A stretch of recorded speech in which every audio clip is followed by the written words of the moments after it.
જયંબી બાળકો, ધોરણ 7 વિષય વિજ્ઞાનનું ચેપ્ટર નંબર 5 એસિડ, બેઝ અને ક્ષાર વિશે માહિતી મેળવશું.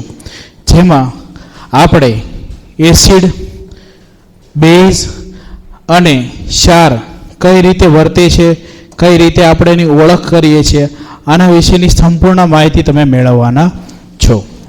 તો સ્ટાર્ટિંગમાં તમને કોઈ પણ વસ્તુ સવારથી લઈને સાંજ સુધીમાં તમે જે પણ વસ્તુને ટેસ્ટ કરો છો કે સ્પર્શ કરો છો, તેના દ્વારા તમને કઈ વસ્તુમાં કયા પ્રકારનો ટેસ્ટ આવે છે, કયા પ્રકારનો તમને સ્પર્શ આવે છે, તેના વિશેની માહિતી આપતા તમને અહીંયા લખેલું છે કે તમે અત્યાર સુધીમાં જે વસ્તુ ચાખેલી છે એનો સ્વાદ તમને કેવો આપ્યો છે.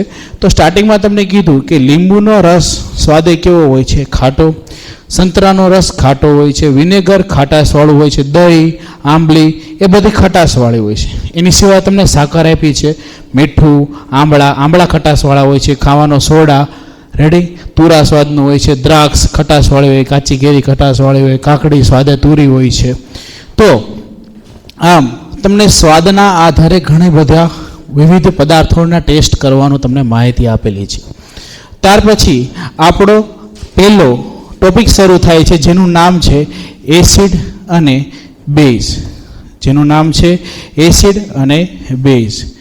તેની ડિટેલ્સમાં આપણે માહિતી મેળવવી હોય તેમાં ચોખ્ખું લખેલું છે દહીં, લીંબુનો રસ, નારંગીનો રસ, વિનેગરનો સ્વાદ ખાટો હોય છે. તેમજ સ્વાદમાં તે ખાટો સ્વાદ એ એસિડના કારણે હોય છે. આ પદાર્થને રાસાયણિક ગુણધર્મમાં એસિડિકતા કહેવામાં આવે છે. આપણે એસિડિકતાની જો વ્યાખ્યા આપી હોય તો આપણે એમ કહી શકીએ કે જે પણ કોઈ પદાર્થ એવો હોય કે તમે એનો ટેસ્ટ કરો અને સ્વાદે ખાટો લાગે તો એ પદાર્થને આપણે એસિડિક પદાર્થ તરીકે ઓળખીએ છીએ. રેડી. બીજું તમને કીધું છે એસિડ શબ્દ એ લેટિન શબ્દ એશિયર પરથી આવેલો છે જેનો અર્થ થાય છે ખટાશ. રેડી. હવે તમને થાય કે સર આમને નામ આપણે ખટાશવાળું છે તો આનો શબ્દ કઈ રીતે ખબર પડી છે કે એસિડ આવે? તો એ આપણો લેટિન શબ્દ એ એશિયર પરથી આવેલો છે જેનું નામ થાય છે ખટાશ. રેડી. ત્યાર પછી તમને એસિડ વિશે માહિતી પૂરી થતાં તમને બીજી માહિતી આપે છે બેકિંગ સોડાનો સ્વાદ કેવો હોય છે. તો સ્વાદ ખાટો હોય છે? જો સ્વાદ કેવો હોય કે કેવો હોતો નથી તેના વિશે માહિતી આપેલી છે. તો એમાં તમને એમ કહી શકો કે બેકિંગ સોડા એટલે કે આપણે કોઈ પણ ઘરે ભજીયા બનાવીએ છીએ એ ભજીયામાં જે ખાવાનો સોડા ઉપયોગમાં આવે છે એને બેકિંગ સોડા તરીકે ઓળખવામાં આવે છે. જો તમે એને ચપટી લઈને એને જીભ ઉપર મૂકશો તો તમને તેનો સ્વાદ તુરો આવશે, જે તમને દર્શાવે છે કે જે પણ સ્વાદ તુરા અને તમે એ સોડાને હાથમાં લઈને તમે થોડાક મસળશો પાણીની મદદથી તો તમને સ્પર્શે થોડાક ચીકણા લાગશે, જેનાથી આપણે એમ કહી શકીએ છીએ કે એ પદાર્થ કયો હશે? બેઝ પદાર્થ. જે પદાર્થને ટેસ્ટ કરતાં આપણને ટેસ્ટ તુરો એટલે કે તુરો સ્વાદ આવે અને એને સ્પર્શ કરતાં તમને સ્પર્શ ચિકાસ ભરો લાગે તો આપણે એ પદાર્થને કેવો પદાર્થ કહી શકીએ છીએ? બેઝ પદાર્થ તરીકે ઓળખીએ છીએ. હવે તમને આગળ માહિતી આપતા એમ કીધેલું છે કે હવે એમ કહો કે ઘણા બધા એસિડ અને બેઝ એવા પદાર્થ છે કે જેમાં એસિડ એ ઘણી વખત એવા સાંદ્ર હોય છે કે તમે એને સ્પર્શ કરીને કે ચાખીને ખબર નથી પડી શકતી કે એ એસિડ છે કે બેઝ છે. એની માહિતી મેળવવા માટે આપણે સૂચકનો ઉપયોગ કરીએ છીએ. તે પદાર્થોને સૂચક કહેવામાં આવે છે. એવા પદાર્થો કે જે પદાર્થ એસિડ અને બેઝની સાથે પોતાના રંગમાં પરિવર્તન દર્શાવે છે તો તેવા પદાર્થને આપણે સૂચક તરીકે ઓળખીએ છીએ. તો હવે તમને સવાલ થશે કયા કયા પ્રકારના સૂચક આવે? તો સૌથી પહેલાં સૂચકની માહિતી આપતા તમને એમ કીધેલું છે કે સૂચકમાં સૌથી પહેલું નામ જે સૌથી વધારે કોમન હોય છે તે નામ તમને આવી રહ્યું છે લિટમસ. હવે તમને થાય કે સર લિટમસ બને કેનાથી? તો લિટમસની જો મારે સિમ્પલ અને લોજિકલ માહિતી આપી હોય તો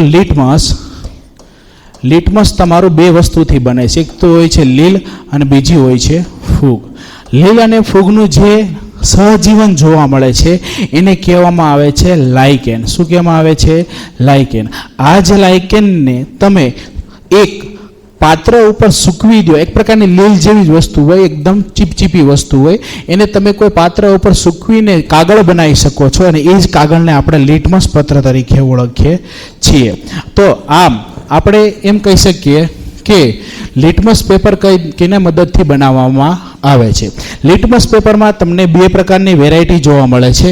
એક હોય છે ભૂરા લિટમસ પેપર અને બીજા હોય છે લાલ લિટમસ પેપર.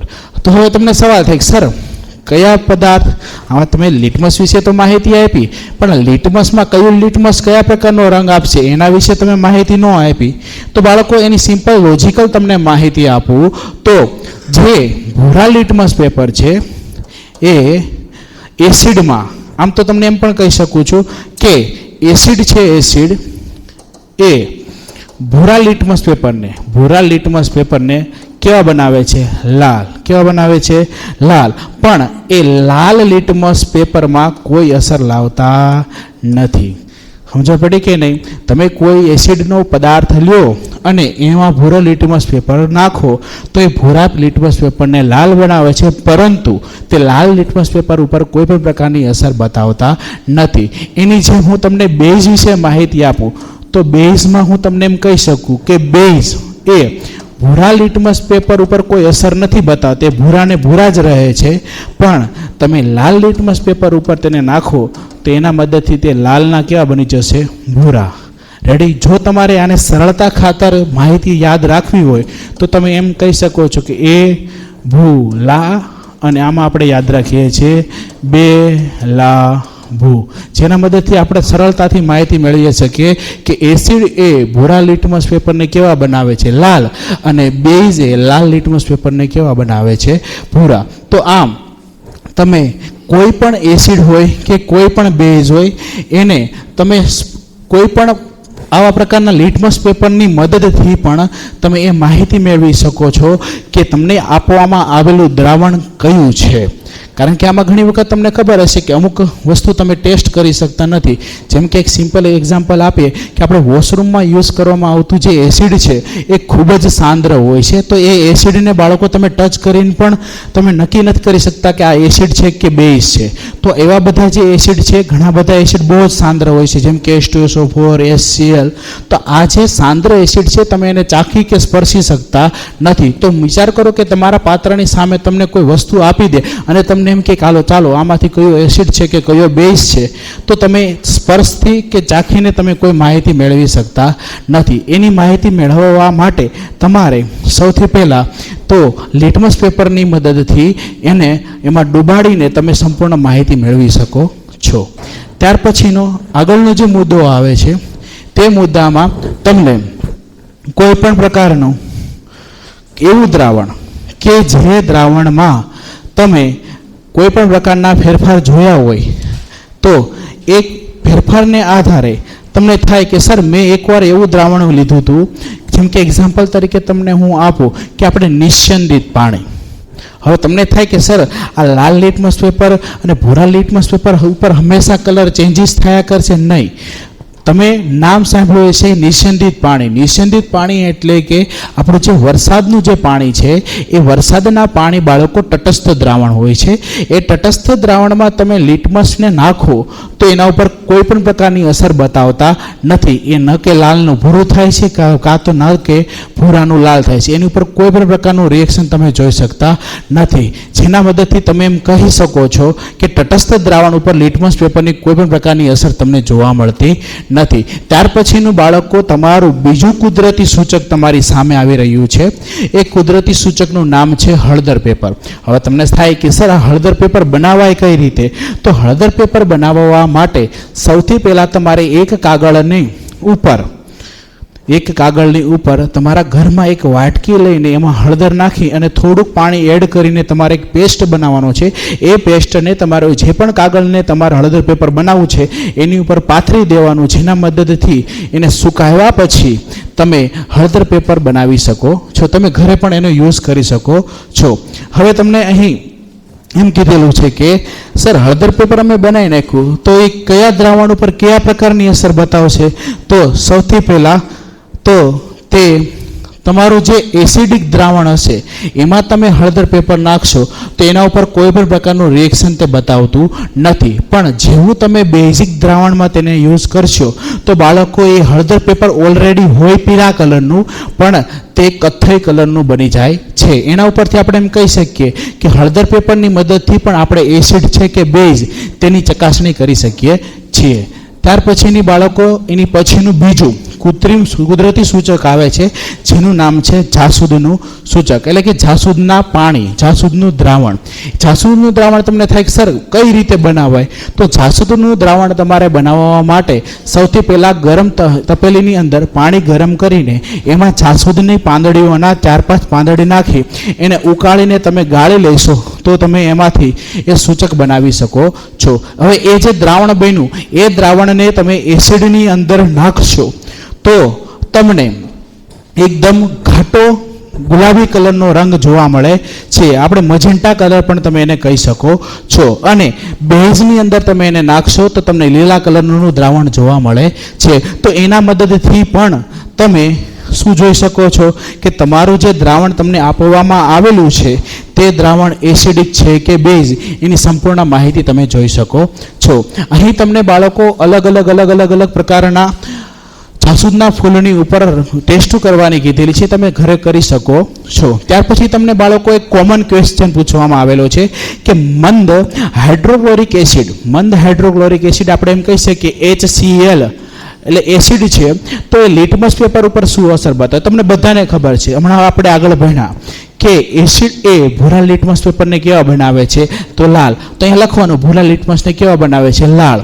હળદર પેપર સ્ટાર્ટિંગમાં કયા કલરનું હોય છે? પીળા કલરનું. પણ તમે એને એસિડની અંદર નાખશો તો એ પીળા કલરનું જ રહે છે, એમાં કોઈ રંગનો ફેરફાર જોવા મળતો નથી. ત્યાર પછી બાળકો જાસૂદનું દ્રાવણમાં છે, તો જાસૂદનું દ્રાવણનું આપણે એમ કહીએ કે જાસૂદના સૂચકમાં જેવું તેને નાખવામાં આવશે તો તે ઘેરો ગુલાબી એટલે કે ઘાટો ગુલાબી કલરનું એક દ્રાવણ બનાવે છે. એને આપણે મજેન્ટા કલર તરીકે પણ ઓળખીએ છીએ. તો આમ બાળકો આપણે ઘણા બધા અલગ એસિડ બેઝ લઈને આપણે આ ટેસ્ટની સંપૂર્ણ માહિતી મેળવી શકીએ છીએ. તમારા ઘરમાં રહેલા ઘણા બધી વસ્તુઓમાં જે ખટાશવાળી વસ્તુ છે એ બધી જ વસ્તુની અંદર બાળકો એસિડ રહેલો હોય છે. તો તમે અલગ ઘણી બધી વસ્તુને લાઇન ટુ લાઇન લઈને તેમાંથી તમે એ વસ્તુને શોધી શકો છો. તો આ તો હતું એસિડ બેઝની ટેસ્ટ કઈ રીતે કરવાની તેના વિશેની માહિતી. એ માહિતીની વચ્ચે મેં તમને એ પણ માહિતી આપેલી હતી કે તટસ્થીકરણ કોને કહેવામાં આવે? તો તટસ્થીકરણની માહિતી તમને હું આપું તો એમ કહી શકો કે કોઈ એવું દ્રાવણ, કોઈ એવી પ્રક્રિયા કે જે પ્રક્રિયા દરમિયાન આપણે સરખા પ્રમાણમાં એસિડ અને બેઝ લઈએ. હવે તમને થાય સર આ હું કહો છો, કાંઈ ખબર નથી પડતી, તો એની માહિતી તમને એમ આપું કે ચાલો હું HCl લઉં. રેડી? HCl હું એમ કહું કે 10 ml લીધો આપણે. રેડી? 10 ml HCl લીધો. ત્યાર પછી મેં એમાં NaOH એટલે કે NaOH આપણે એમ કહી શકીએ કે જે હાઇડ્રોક્લોરિક એસિડ છે એ શું છે? એસિડ છે. શું છે? એસિડ. અને પાછો 10 ml મેં NaOH એટલે કે સોડિયમ હાઇડ્રોક્સાઇડ લીધો. આ બંનેને હું મિક્સ કરું તો એમાંથી જે નવું દ્રાવણ બને છે તેનું નામ છે સોડિયમ ક્લોરાઇડ. આ બંનેની જો પ્રક્રિયા કરાવું, જેમ કે પ્રક્રિયા લખું છું HCl plus NaOH is equal to NaCl plus H2O. તો અહીંયા તમે જોઈ શકો છો, અહીં તમે આરામથી જોઈ શકો છો કે આપણી જે આ પ્રક્રિયા છે એમાં એસિડ અને બેઝ જોડાઈને કાંક નવો જ પદાર્થ બન્યો છે. એ પદાર્થને ક્ષાર તરીકે ઓળખવામાં આવે છે. અને ક્ષારની સાથે બાળકો કોનું નિર્માણ થયેલું છે?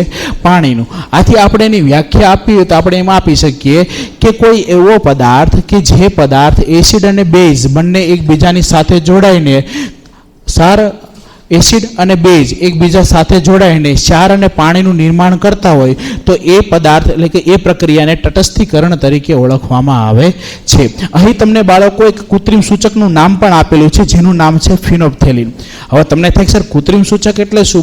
તો આપણે આગળ જે પણ સૂચકો જોયા હતા એ આપણે કુદરત દ્વારા બનાવી શકતા હતા, જેને આપણે ખુદ જાતે પણ બનાવી શકીએ છીએ. પણ ફિનોપ્થેલિન છે, મિથિલિન બ્લુ છે, મિથાઇલ ઓરેન્જ છે, આ બધા એવા પ્રકારના સૂચકો છે કે જે આપણે જાતે બનાવી શકતા નથી, એ આપણે ફેક્ટરીમાં બનાવવા પડે છે. તો મને ખ્યાલ છે તો તમને તટસ્થીકરણ વિશેની સંપૂર્ણ માહિતી અહીં પ્રાપ્ત થયેલી છે. તમારે જો યાદ ન રહેતું તો તમે તટસ્થીકરણની વ્યાખ્યા એ રીતે યાદ કરી શકો કે સરખા પ્રમાણમાં લીધેલા એસિડ અને બેઝ એકબીજાની સાથે જોડાઈને ક્ષાર અને પાણીનું નિર્માણ કરે છે. તો એ પ્રક્રિયાને આપણે તટસ્થીકરણ તરીકે ઓળખીએ છીએ. હવે આગળનો મુદ્દો હું તમને જો લઉં તો આપણે અહીં તટસ્થીકરણ વિશેની ડિટેલ્સમાં માહિતી આપવામાં આવેલી છે, જેમાં તમને એ ચોખ્ખું લખેલું છે તટસ્થીકરણની પ્રક્રિયામાં નવા પદાર્થનું નિર્માણ થાય છે એને ક્ષાર કહેવામાં આવે છે. જે આ લાઈન બોલ્યા છે કે નવા પદાર્થનું નિર્માણ થાય છે, એ નવા પદાર્થનું નિર્માણ તમે આગળના જ પાઠ ભૌતિક અને રાસાયણિક ફેરફારમાં તમે માહિતી મેળવવાના છો, જેમાં તમે નવા જ પદાર્થ વિશેની સંપૂર્ણ માહિતી મેળવવાના છો. અહીં તમને તટસ્થીકરણની વ્યાખ્યા આપેલી છે કે એસિડ અને બેઝ વચ્ચે થતી રાસાયણિક પ્રક્રિયાને તટસ્થીકરણ કહે છે. આ પ્રક્રિયા દરમિયાન પાણી, ક્ષાર અને ઉષ્મા પણ ઉત્પન્ન થાય છે. આપણે એમાં એક્ઝામ્પલ તરીકે ઘણી બધા વસ્તુ લઈ શકીએ છીએ. એક્ઝામ્પલ તરીકે તમને એનું સાદું એક્ઝામ્પલ આપેલું છે, એટલે કે કોમન સૂત્ર આપેલું છે કે acid plus base equal to ક્ષાર પ્લસ પાણી. એનું આપણે મેં હમણાં જે અણુસૂત્ર લખ્યું એ અણુસૂત્ર પણ અહીંયા લખેલું છે કે હાઇડ્રોક્લોરિક એસિડની અંદર જ્યારે સોડિયમ હાઇડ્રોક્સાઇડને ઉમેરવામાં આવે છે ત્યાર પછી તમને સોડિયમ ક્લોરાઇડ અને પાણીનું નિર્માણ તમને જોવા મળે છે. તો આ તો હતી એસિડ, બેઝ અને ક્ષાર વિશેની રોજિંદી માહિતી. તો હવે તમને થાય કે સર આપણે આ જે તટસ્થીકરણ છે ને આપણા દૈનિક જીવનમાં ક્યાં ક્યાં ઉપયોગ કરીએ છીએ તેના વિશે આપણે માહિતી મેળવીએ. તો ચાલો આપણે આ ટોપિકને થોડુંક નિરખીને જોઈએ છીએ. તો તેમાં સૌથી પહેલું આવે છે અપચો. હવે તમને થાય કે સર અપચો કઈ વસ્તુ છે? તો બાળકો ઘણી વખત તમે જોયું છે કે તમે વધારે ખાઈ લો, કાં તો બાળકો ઘણી બધી વખત તમારે વધારે તેલવાળી વસ્તુ ખાવાના કારણે તમારા પેટમાં બળતરા શરૂ થાય છે. એ બળતરા એટલી બધી વધારે હોય છે કે તમને બહુ જ દુખાવો ઉત્પન્ન થાય છે. એ બળતરાને બાળકો એસિડિટી તરીકે ઓળખવામાં આવે છે. એ ઉત્પન્ન થવાનું બીજું કાંઈ કારણ નથી કે તમે જે આપણો પાચનતંત્રવાળો પાઠ હતો તેમાં આપણે ભણી ગયા હતા કે જઠરમાં એસિડ ઉત્પન્ન થાય છે. આ એસિડ જ્યારે કોઈ વધારે ખોરાકને પચાવવાનો હોય ત્યારે તે વધારે પ્રમાણમાં ઉત્પન્ન થાય છે, જેના કારણે આપણા પેટમાં બળતરા થાય છે. એને આપણે એસિડિટી તરીકે ઓળખવામાં આવે છે. તો તમને થાય કે સર આપણા પેટમાં એસિડિટી તરીકે ઉત્પન્ન થયો છે, એસિડ ઉત્પન્ન થયો છે, તો મારે એને શાંત કેમ પાડવો? તો તમને બધાને ખબર છે, આપણે તટસ્થીકરણમાં જોયું હતું કે જો તમારે એસિડની માત્રાને તટસ્થ કરવી હોય કે પેટની બળતરાને ઓછી કરવી હોય તો એના માટે જે એસિડ છે એનો બદલાના એટલા પ્રમાણમાં તમે શું નાખી દો? બેઝ, જેના કારણે એના પેટમાં તટસ્થીકરણ થઈને એ પીડાને શું કરી શકે છે? દૂર. તો આપણે પેટની બળતરા એટલે કે એસિડિટીને દૂર કરવા માટે જે બેઝનો ઉપયોગ કરીએ છીએ તે બેઝને એન્ટાસિડ તરીકે ઓળખવામાં આવે છે. જેમાં એન્ટાસિડ તરીકે આપણે મિલ્ક ઓફ મેગ્નેશિયા, અહીંયા તમે નામ જોઈ શકો છો, મિલ્ક ઓફ મેગ્નેશિયા.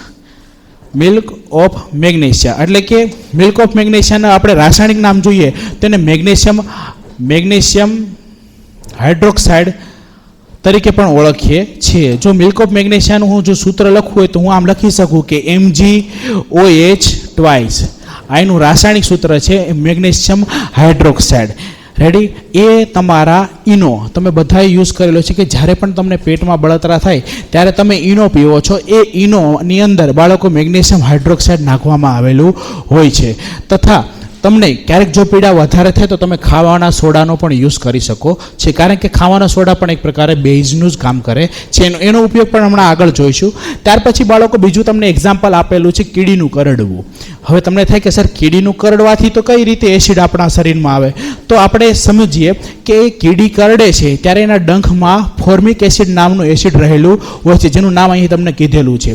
જ્યારે પણ આપણે કીડી આપણને ક્યારેય પણ આપણે ડંખ મારે છે ત્યારે બાળકો એના ડંખમાં રહેલું ફોર્મિક એસિડ એ આપણા શરીરમાં પ્રવેશે અને એના કારણે તમને મેં કીધું એમ કે એસિડ આપણા શરીરમાં જલદ અસર આપે છે. એ જલદ અસરના જ કારણે તમને બળતરા થાય છે અને એ બળતરાને ઓછી કરવા માટે તમને ખબર જ છે કે તટસ્થીકરણ કરવું પડશે. તો તટસ્થીકરણમાં એના બદલાનું આપણે શું નાખવું પડશે? બેઝ. એ બેઝ તરીકે આપણે ઘરમાં વપરાતો જે બેકિંગ સોડા છે, રેડી. અહીં તમને નામ પણ આપેલું છે કે સોડિયમ હાઇડ્રોજન કાર્બોનેટ, જેને આપણે અણુસૂત્રમાં લખવું હોય તો NaHCO3 તરીકે ઓળખવામાં આવે છે. NaHCO3 એટલે કે સોડિયમ હાઇડ્રોજન કાર્બોનેટ, કાં તો તમે એને સોડિયમ બાયકાર્બોનેટ પણ કહી શકો છો. જે તમારા ઘરમાં વપરાતા જે આપણે ભજીયા કે પકોડા બનાવવા માટે જે આપણે લોટની અંદર જે ખારો કહીએ છીએ કે આપણે જે સોડા કહીએ છીએ, સોડાને બાળકો તમે જે પણ તમને દુખાવો થતો હોય તેના ઉપર તમે ઘસો છો તો એ બંનેની એસિડ અને બેઝની પ્રક્રિયા થઈને તમારો જે દુખાવો છે એ એકદમ શાંત પાડી દે છે. તો આની પછીનો બીજો ટોપિક તમને આપવામાં આવેલો છે કે જમીનની કે તમને એમ કીધેલું છે કે જમીનની માવજત કઈ રીતે કરવી.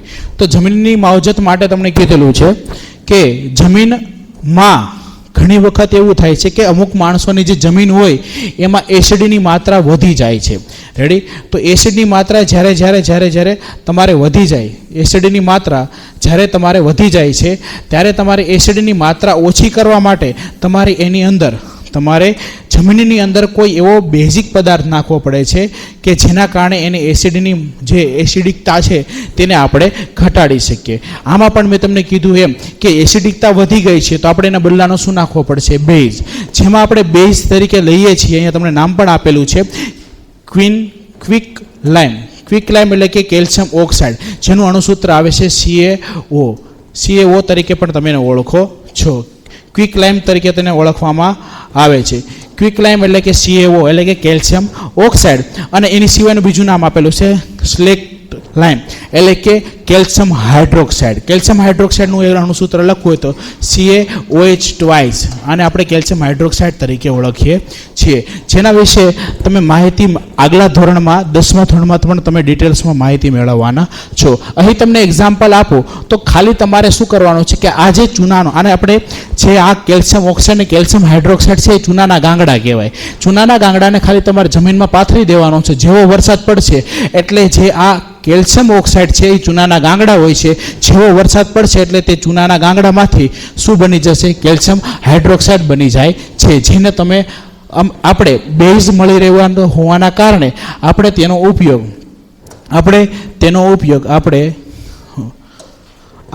ઉપયોગ વિવિધ રીતે એટલે કે બેઝિકતા તરીકે આપણે એનો યુઝ કરી શકીએ છીએ. ત્યાર પછી તમને એમ કીધેલું છે કે ફેક્ટરીમાં જે વેસ્ટેજ ઉત્પન્ન થાય છે, કે ઘણી વખત તમે જોયું હશે કે દવાની જે ફેક્ટરી છે એ દવાની ફેક્ટરીમાં જે દવા બને છે તે દરમિયાન ઘણી બધી વખત એસિડ ઉત્પન્ન થાય છે. તો આ જ એસિડને ઓછો કરવા માટે એને કંપનીઓ શું કરે કે નદીમાં એમને છોડી દે છે. એના કારણે થશે શું કે નદીમાં એમને એસિડને જ છોડી દેવાના કારણે નદીમાં રહેલા જે માછલી જીવો છે અને જળચર જીવો છે એ બધાને નુકસાન થાય છે, જેના કારણે તેનું મૃત્યુ પણ થઈ શકે છે. એનું મૃત્યુ ન થાય એટલા માટે ફેક્ટરીવાળા જે માણસો છે એ લોકો શું કરે છે કે જેટલો એસિડ હોય એટલી જ માત્રામાં એની અંદર શું નાખી દે છે? બેઝ. જેના કારણે બંનેની તટસ્થીકરણ પ્રક્રિયા થઈને એ બંનેની આગળ કોઈ પણ પ્રાણી કે સજીવને તે નુકસાન પહોંચાડતું નથી. તો આમ આપણે એસિડ બેઝ ક્ષારના રિવિઝન લેક્ચર દ્વારા તમને સંપૂર્ણ માહિતી આપવામાં આવેલી છે.